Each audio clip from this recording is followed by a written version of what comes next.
know, my favorite part of being a dad is the movies I get to watch.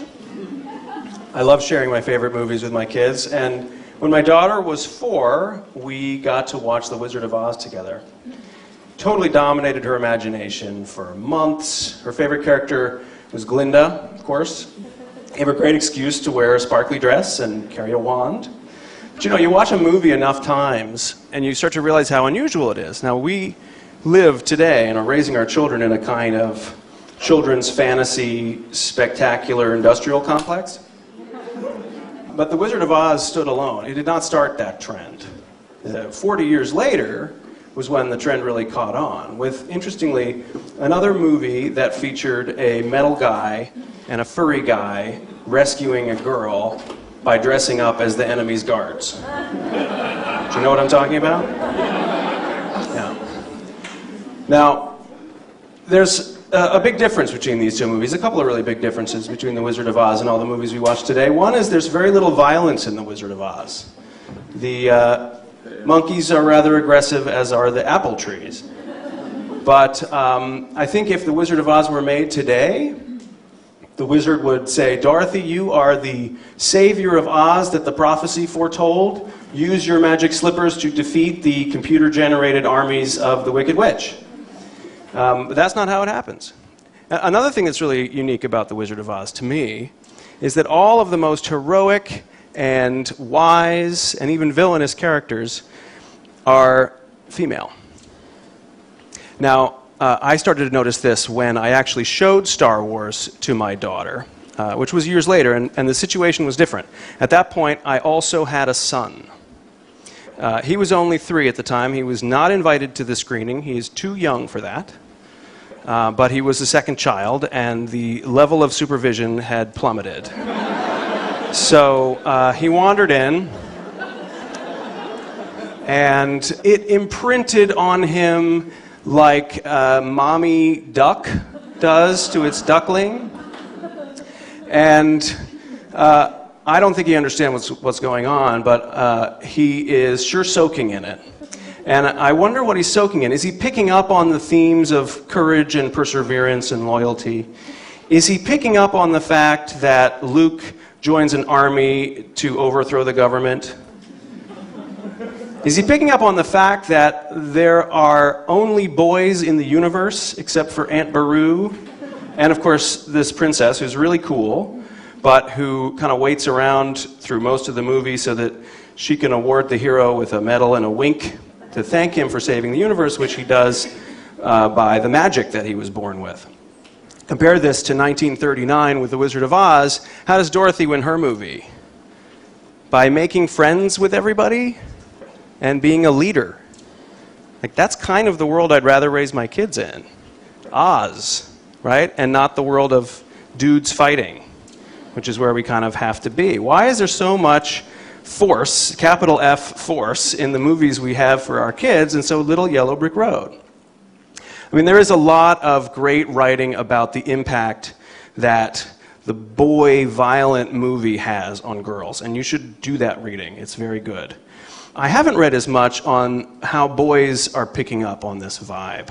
I know from my own experience that Princess Leia did not provide the adequate context that I could have used in navigating the adult world that is co-ed.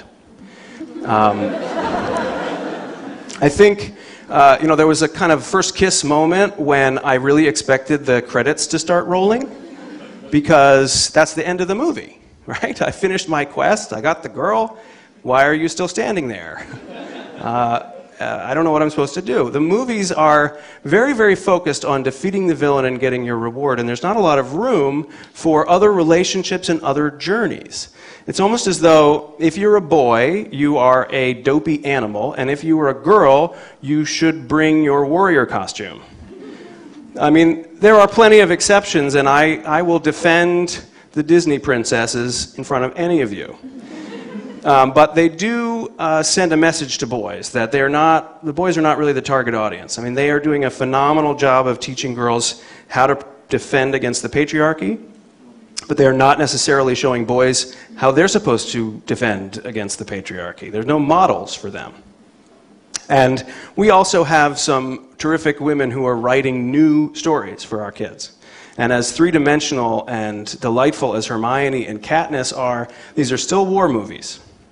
And, of course, the most successful studio of all time continues to crank out classic after classic, every single one of them about the journey of a boy, or a man, or two men who are friends, or a man and his son, or two men who are raising a little girl. Until, as many of you are thinking, this year, when they finally came out with Brave. I recommend it to all of you. It's on demand now.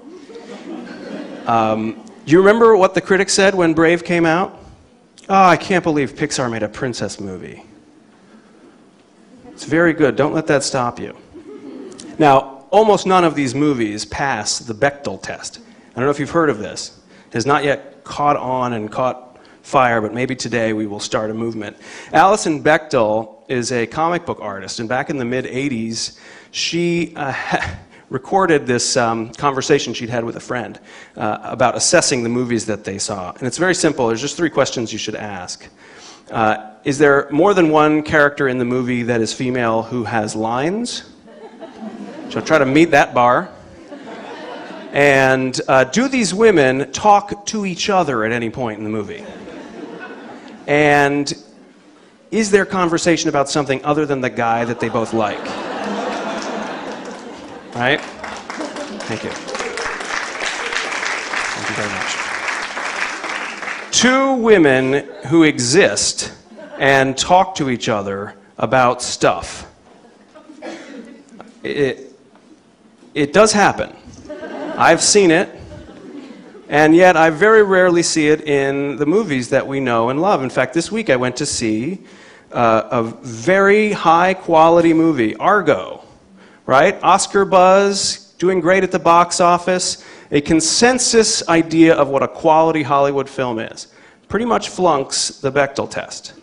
And I don't think it should, because a lot of the movie, I don't know if you've seen it, but a lot of the movie takes place in this embassy where men and women are hiding out during the hostage crisis. We got quite a few scenes of the men having deep, angst-ridden conversations in this hideout. And the great moment for one of the actresses is to peek through the door and say, "Are you coming to bed, honey?" Like, that's Hollywood for you. So let's look at the numbers. 2011, the 100 most popular movies. How many of them do you think actually have female protagonists? 11. It's not bad. It's not as many percent as the number of women we've just elected to Congress, so that's good. But there is a number that is greater than this that's going to bring this room down. Last year, the New York Times published a study that the government had done. Here's what it said. 1 out of 5 women in America say that they have been sexually assaulted sometime in their life. Now, I don't think that's the fault of popular entertainment. I don't think kids' movies have anything to do with that. I don't even think that, music videos or pornography are really directly related to that. But something is going wrong.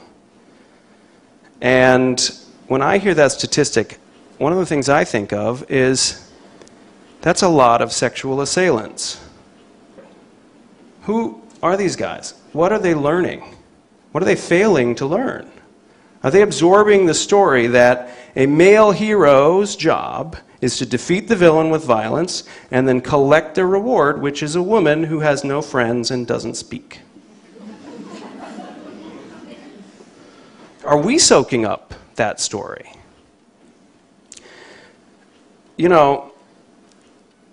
As a parent with the privilege of raising a daughter, like all of you who are doing the same thing, we find this world and this statistic very alarming, and we want to prepare them. We have tools at our disposal like girl power, and we hope that that will help. But I gotta wonder, is girl power going to protect them if at the same time, actively or passively, we are training our sons to maintain their boy power? I mean, I think the Netflix queue is one way that we can do something very important. And I'm talking mainly to the dads here. I think we have got to show our sons a new definition of manhood. Now, the definition of manhood is already turning upside down. I mean, you've read about how the new economy is changing the roles of caregiver and wage earner. They're throwing it up in the air. So our sons are going to have to find some way of adapting to this, some new relationship with each other. And I think we really have to show them and model for them how a real man is someone who trusts his sisters and respects them and wants to be on their team and stands up against the real bad guys, who are the men who want to abuse the women. And I think our job in the Netflix queue is to look out for those movies that pass the Bechdel test, if we can find them, and to seek out the heroines who are there, who show real courage, who bring people together, and to nudge our sons to identify with those heroines and to say, I want to be on their team, because they're going to be on their team. When I asked my daughter who her favorite character was in Star Wars, do you know what she said? Obi-Wan. Obi-Wan Kenobi and Glinda. Now, what do these two have in common? Maybe it's not just the sparkly dress. I think these people are experts. I think these are the two people in the movie who know more than anybody else, and they love sharing their knowledge with other people to help them reach their potential. Now, they're leaders. I like that kind of quest for my daughter, and I like that kind of quest for my son. I want more quests like that. I want fewer quests where my son is told, go out and fight it alone, and more quests where he sees that it's his job to join a team. Maybe a team led by women, to help other people become better and be better people, like the Wizard of Oz. Thank you.